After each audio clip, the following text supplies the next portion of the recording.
Hello, everyone. Good This is, morning, this is Tom and Amelia. here with Jesus on Monday, Except uh, it's Tuesday. except it's Tuesday. That's right. Well, we tried, but we had demons in our audio system last night.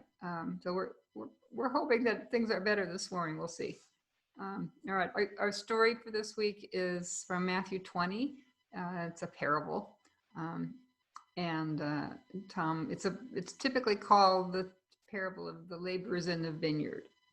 So tell Right. it first, Tom.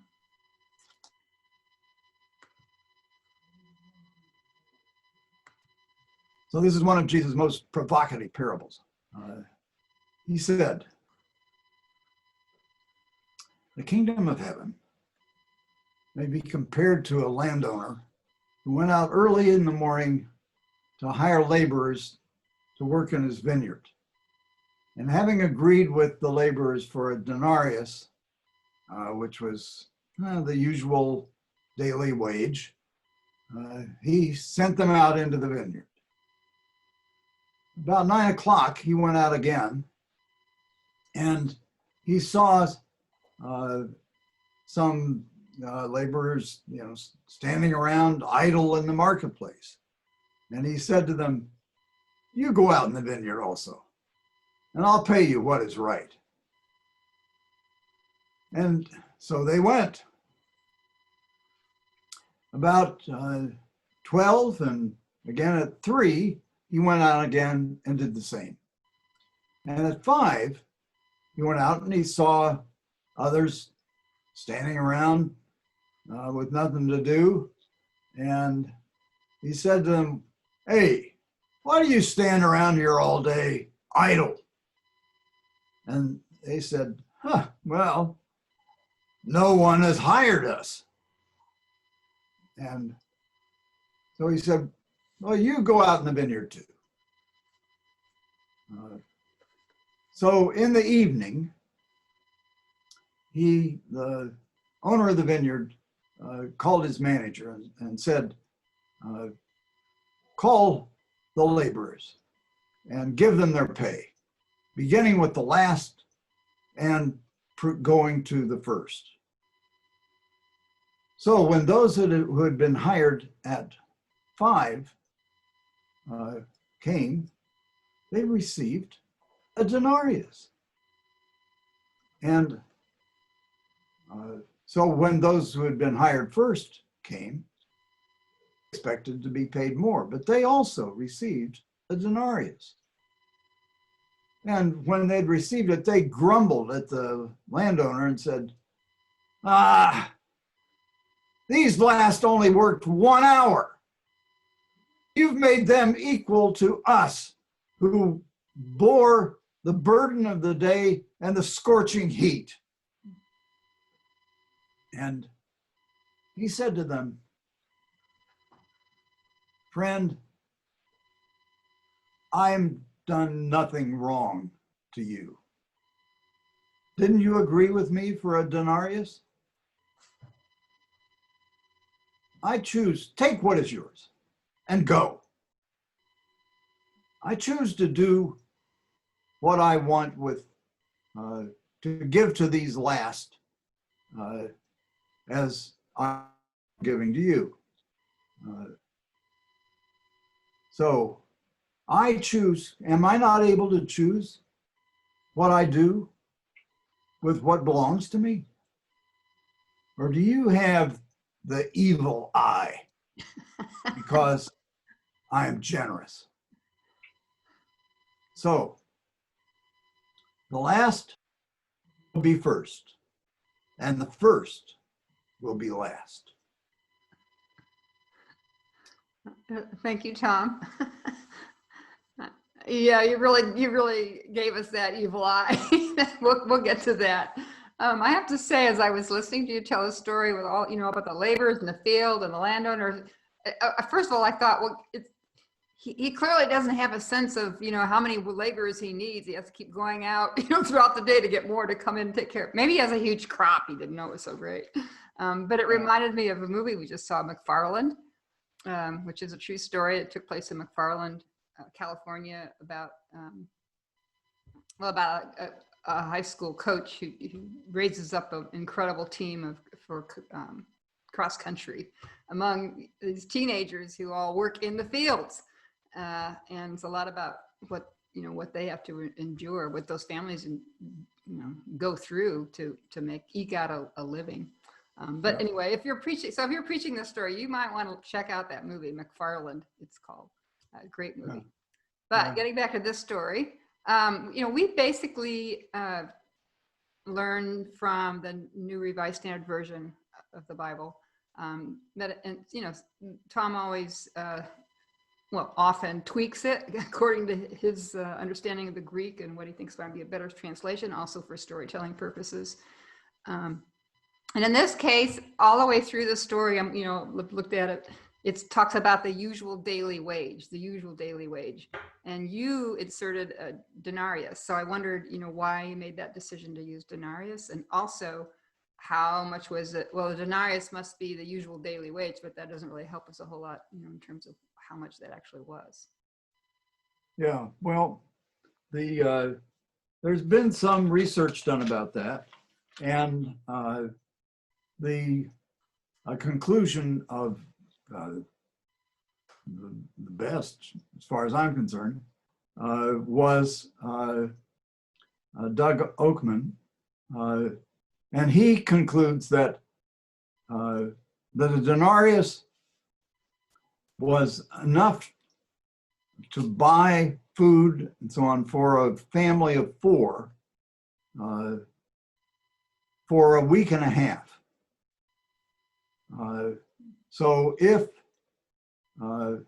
wasn't a lot, because the denarius had to cover all their other expenses. And so if a working man worked 6 days a week, it'd get in a year about 300 denarii.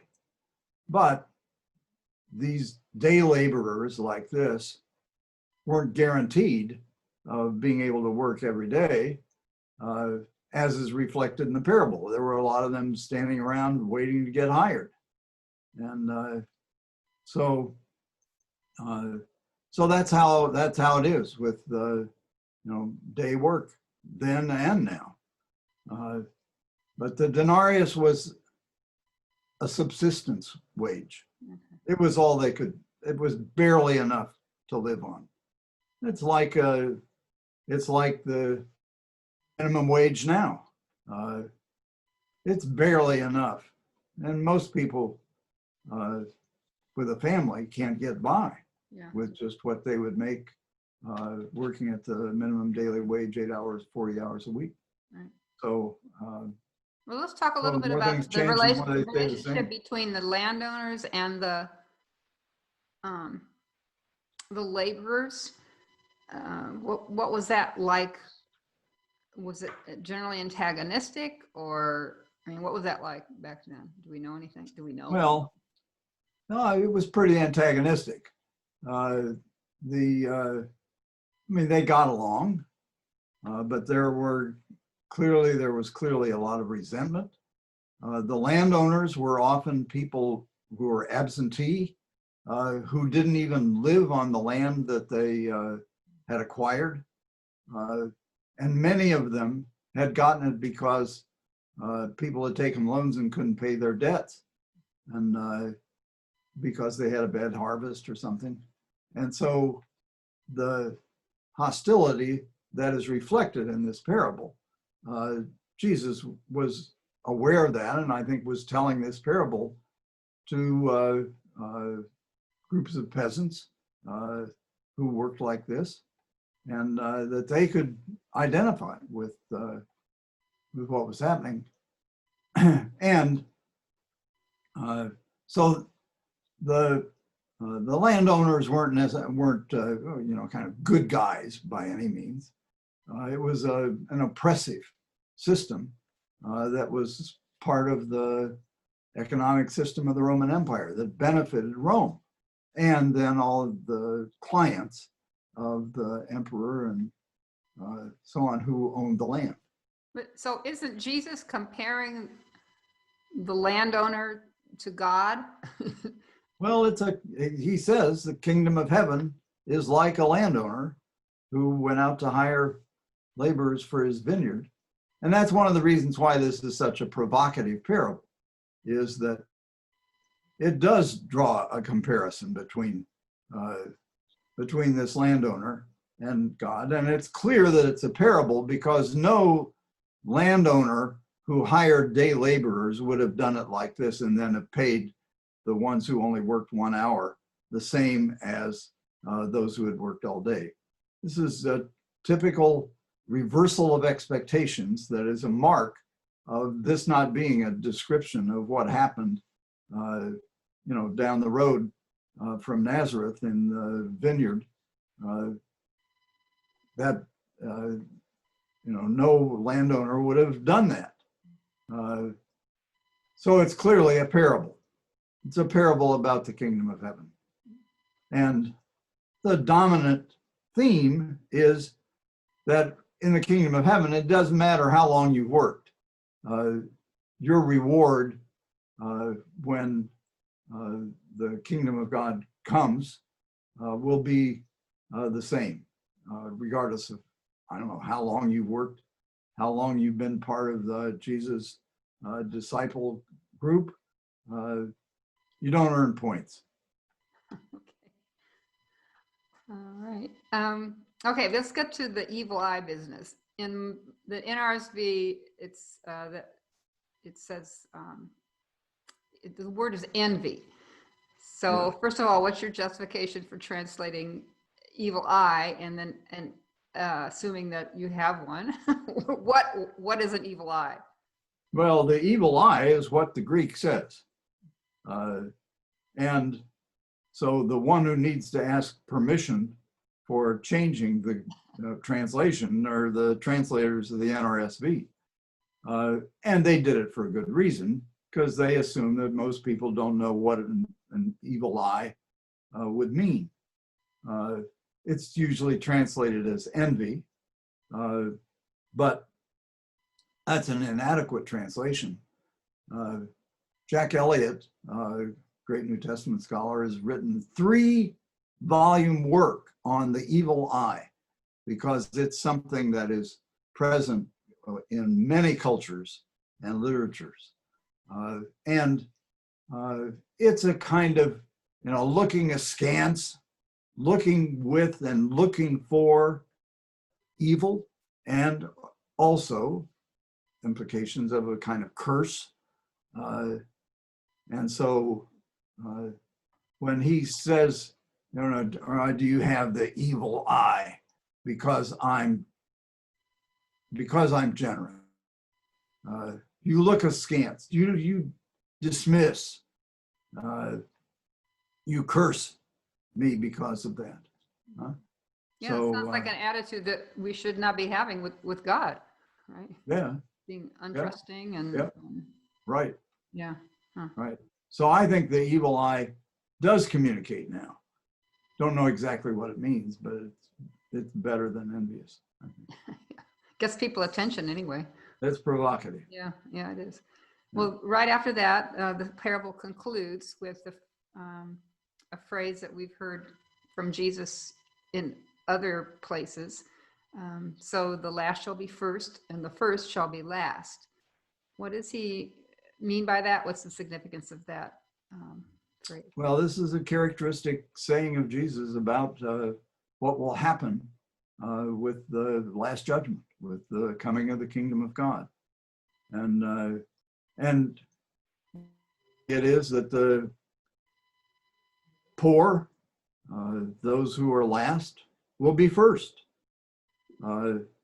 So it's good news in this parable. It's good news for the laborers. That's the implication, is that they'll be first. And the first, the landowner and those who were in power and had all the money and prestige, they'll be last. And that's reflected in a number of Jesus' teachings and parables. He was a radical guy in relation to the values of the kingdom of God, and that who is first in this age will be last in the age to come. And so it's also another provocative thing for people to think about now in relation to their position among the rich and the poor in the world. So what are the implications then of this parable in terms of contemporary issues around justice and peace? well, the implication is that that the poor, those who are oppressed by the structures of this evil age, will be vindicated and rewarded in the age to come. And that now what constitutes justice is to give justice to the poor. And so it is very much about the vindication and empowerment of poor people rather than the empowerment of the rich. In this case, it's also in this parable, it's about the provocative character of this rich landowner who Jesus uses as a metaphor. And that God will reward people not according to how long they've worked or how hard they've worked, but according to their faith. Okay. All right. Well, thank you, Tom. I think that's it for today. Let's see. Right. Any final words? Well, I don't know. Pay attention to Jesus and see what this provokes in you. Okay, great. Yeah. Have a good week, everybody. Right. Bye. Bye.